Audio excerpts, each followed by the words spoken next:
нашего прекрасного клуба «Стильная я». Буквально пару слов для тех, кто не посещал этот клуб, ну и для тех, кто посещал. Мы разбирали гардеробы, мы смотрели, что нам подходит, мы разбирались с тем, что украшает нашу внешность, подбирали лучшие наряды. И самое приятное и самое, наверное, интересное было окончание нашего клуба. Мы сделали фотосессию, в которой запечатлели прекрасные образы, которые помогла сделать нам команда салона «Колибри», о котором, ну, в принципе, известного достаточно салона в Гродно.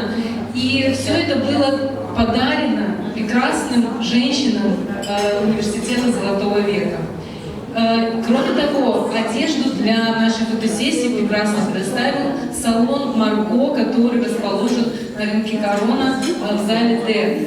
И все это прекрасно, все эти прекрасные люди участвовали в нашем таком прекрасном проекте. К сожалению, еще не готовы фотографии, но очень скоро, я думаю, вы сможете лицезреть и порадоваться за то прекрасное преображение, которое случилось на завершении нашего клуба.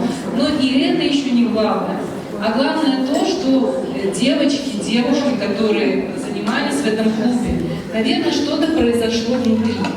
Наверное, что-то случилось такое, что они не смогли отказаться еще от одного авантюрного предложения выйти в виде небольшого дефиле и продемонстрировать всего лишь один урок, который дала для студенток моего именно клуба один из лучших преподавателей дефиле города Гродно Наталья Прокопьева. Конечно же, за один урок мы не смогли еще стать моделями, но тем не менее, поприветствуйте тех, кто нашел в себе эту смелость.